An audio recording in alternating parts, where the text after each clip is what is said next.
मैं भारत के मुसलमानों को औरंगजेब या मुगलों की औलाद नहीं मानता। मैं मानता हूं कि भारत का मुसलमान 99.5% कन्वर्टेड हिंदू है। हाँ थी इस देश में गंगा जमुनी तहजीब। जब पार्टीशन के वक्त हमारे 10 लाख हिंदुओं को मार दिया गया था, कहां थी गंगा जमुनी तहजीब? जब कॉल दिया गया था डायरेक्ट एक्शन डे कलकत्ता में, जहां जहां राजपूत राजाओं से उनकी दोस्ती थी, उन्होंने मंदिरों में दान दिया। अगर औरंगजेब ने इतने सारे मंदिरों में दान किया ही था तो उसको हजारों मंदिर तोड़ने की जरूरत क्या पड़ी? आज आखिर ऐसी कौन सी मजबूरी है जो औरंगजेब जैसे क्रूर शासक को डिफेंड करने पे मजबूर कर दे रही है? बीइंग एन इंडियन मुस्लिम कि हम मर्यादा पुरुषोत्तम श्री राम को अपना आदर्श मान सकते हैं, लेकिन औरंगजेब जैसे क्रूर शासक को अपना आदर्श नहीं मान सकते। तो जैसा कि आप सभी जानते हैं, सपा विधायक अबू आजमी द्वारा औरंगजेब की महिमा मंडन के बाद यूपी से लेकर महाराष्ट्र तक सियासी सरगर्मी देखने को मिला। तो वहीं नागपुर में औरंगजेब की कब्र को हटाने को लेकर बड़ी हिंसा के बाद शहर के कई इलाकों में कर्फ्यू तक लागू करना पड़ा और इन्हीं मुद्दों को लेकर डिबेट हो रही होती है। तभी पहले अजय आलोक ने औरंगजेब प्रेमियों को जमकर आईना दिखाया और गंगा जमुनी तहजीब का जिक्र करते हुए स्पष्ट रूप से कहा कि अगर गंगा जमुनी तहजीब रखनी है तो औरंगजेब फौज को इस देश से बाहर निकालना पड़ेगा। तो वहीं विवेक श्रीवास्तव भी बिना साक्ष्य के ही औरंगजेब को लेकर काफी डिफेंसिव मोड में नजर आते हैं, पर वहीं एंकर द्वारा जब उनकी बातों को लेकर सोर्स पूछा जाता है तो चुप्पी साध लेते हैं। इस बीच वहां उपस्थित ऑडियंस ने भी विपक्ष से काफी कड़े सवाल पूछे, जिससे उनका रिएक्शन देखने लायक और बातें सुनने लायक होता है, जिसे हम आज की इस वीडियो में देखेंगे। औरंगजेब क्रूर शासक था, आक्रांता था, नहीं था, तरह तरह से इतिहास उसके बारे में लिखा गया है। लेकिन आज की चर्चा मजार को लेकर है, क्योंकि बीजेपी हो, जो हिंदू संगठन है, वो एकदम आक्रामक हो गए कि भाई उसके मजार को हटाने की जरूरत है। क्या इतिहास में मजार हटाकर हम किसी आक्रांता के खिलाफ एक्शन लेकर इतने दशकों, इतने सदियों के बाद कुछ न्याय पा पाएंगे? ये तमाम ऐसे मुद्दे हैं जिस पर आजकल खूब चर्चा होती है। तो अजय आलोक जी, गड़े मुर्दे उखाड़ने की जरूरत क्यों पड़ रही है?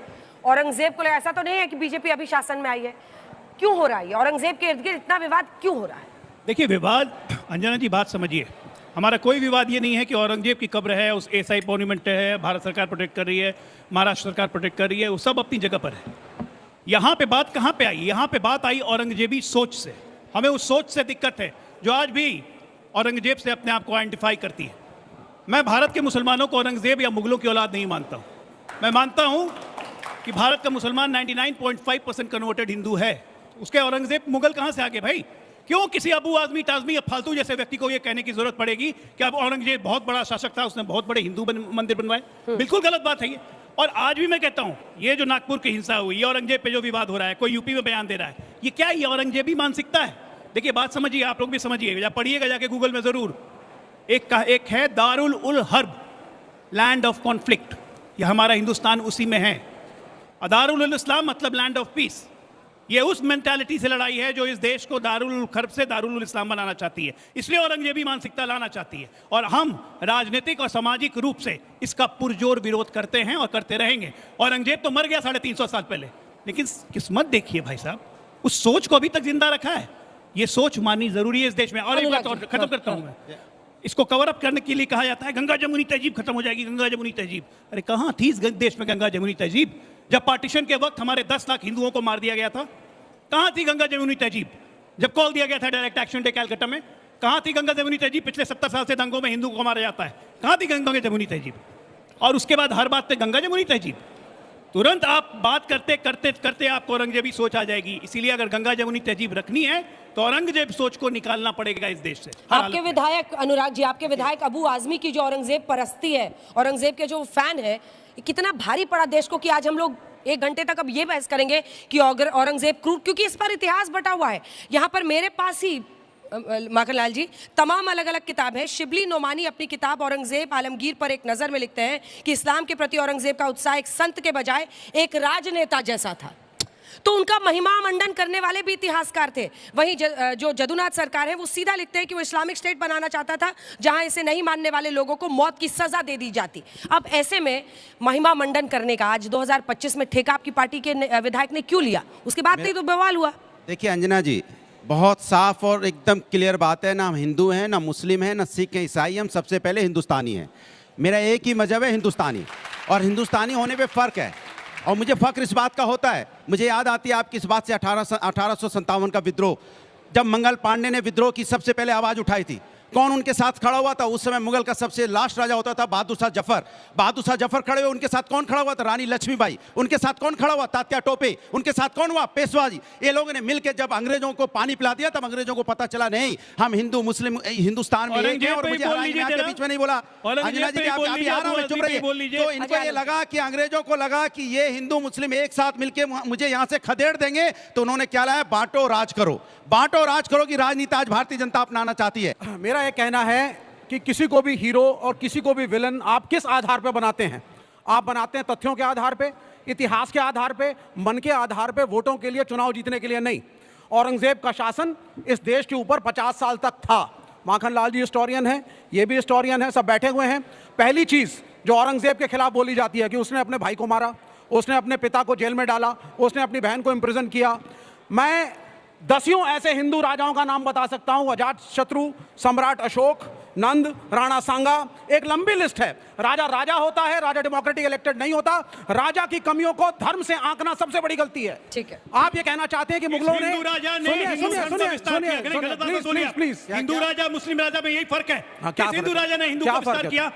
कब हिंदू बनाया गया तलवार की धार पे? नहीं होल्ड ऑन, मुसलमान बनाया गया तलवार की धार पे। आज जब आप वेलकम ही नहीं करते थे। नहीं सुनिए, आप सुनिए, इसमें कोई फालतू की बात नहीं है। काउंटर क्वेश्चन है विवेक जी, इधर जी। देखिए। फैक्ट्स पर होगा, ओपिनियंस पे नहीं होगा। Absolutely. तो आलमगिरी आपको भी पता होगा, मसते आलमगिरी जब उसके कोर्ट में ही उसी की रिकॉर्डिंग है, मतलब उसी के लोगों ने उस समय की हिस्ट्री को That is note one of किया। the books. उसी That में is one of खुद the books. लिखा है जी। कि काशी विश्वनाथ के मंदिर को हमने तोड़ा। And I quote, please wait sir, and I quote, glimpses of world history, Jawaharlal Nehru 1932, जिन्होंने ये लिखा कि अकबर टाइम, औरंगजेब के बारे में लिख रहे हैं, ही डिस्ट्रॉयड हिंदू टेम्पल्स बाय 1000, यानी उसने हिंदू मंदिरों को हजारों की संख्या में तोड़ा। And many a beautiful old buildings of the past and दस रिड्यूस्ड इट टू डस्ट। ये जवाहरलाल नेहरू ने भी लिखा, तो ये सब फैक्ट्स पर बेस नहीं था। जी, अब आप सुन लीजिए, जवाहरलाल नेहरू की जिस किताब को आप कोट कर रहे हैं वो ऑथेंटिक स्टेटमेंट मैं नहीं मानता हूं। और आलमगिरी हिस्टोरियंस को मानिए, that is one of the observations, there are other observations.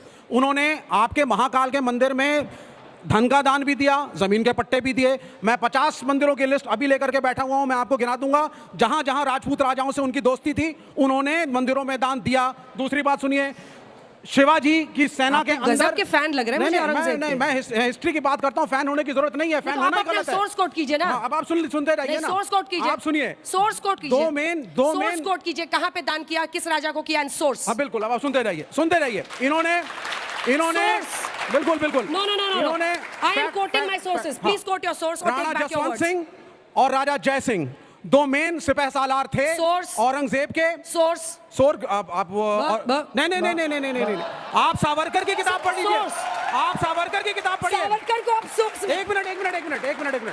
अगर औरंगजेब ने इतने सारे मंदिरों में दान किया ही था तो उसको हजारों मंदिर तोड़ने की जरूरत क्या पड़ी? तीन चार ही है जो सवाल पूछा। मैम मैं ये पूछना चाहता हूँ कि आज आखिर ऐसी कौन सी मजबूरी है जो औरंगजेब जैसे क्रूर शासक को डिफेंड करने पे मजबूर कर दे रही है? दूसरा नहीं कर रहा है। आज मैं देश के सर्वश्रेष्ठ न्यूज नेटवर्क पे खड़ा होकर एक सबसे पहले तो क्लैरिफाई कर देना चाहता हूँ, बीइंग एन इंडियन मुस्लिम, कि हम मर्यादा पुरुषोत्तम श्री राम को अपना आदर्श मान सकते हैं, लेकिन औरंगजेब जैसे क्रूर शासक को अपना आदर्श नहीं मान सकते।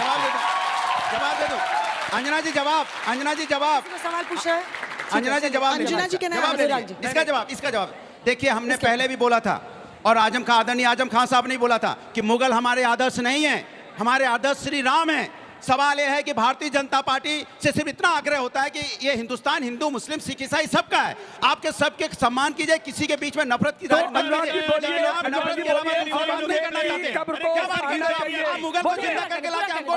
सबसे पहली बात, जब आपको इतना लगता है कि भारतीय जनता पार्टी ने मुद्दा उठाया तो आप भी समर्थन कर दीजिए कि ठीक है, औरंगजेब की कब्र नहीं होनी चाहिए, हम वीएचपी का समर्थन करते हैं। किसने बोला? अच्छा सुनिए, मुद्दा खत्म। अच्छा कब्र कब खत्म? अच्छा बताइए, कब समर्थन? एक सेकंड आक्रांता है, औरंगजेब हमारे आदर्श नहीं है, नायक नहीं है, फलाना ज्ञान की बातें ये वो लटर-पटर जितने हिंदू संगठन कर रहे हैं, औरंगजेब की कब्र नहीं होनी चाहिए। समाजवादी पार्टी बोले हम समर्थन में खड़े, औरंगजेब की कब्र नहीं होनी चाहिए। बीजेपी का मुद्दा लेके फिर लो हमसे मुद्दा, एक लाइन जवाब कौन मना कर रहा है? खैर, इधर ऑडियंस ने तो विपक्ष को जमकर रगड़ा ही, तो वहीं औरंगजेब को डिफेंस करने वाले विवेक श्रीवास्तव से उनकी बेतुकी बातों के लिए सोर्स मांगा गया तो उनकी बोलती ही बंद हो गई। खराब सभी आज की वीडियो को लेकर क्या राय है नीचे कमेंट सेक्शन में जरूर बताइएगा, और ऐसे वीडियोस के लिए हमारे साथ जुड़े रहने के लिए चैनल को सब्सक्राइब जरूर कीजिएगा।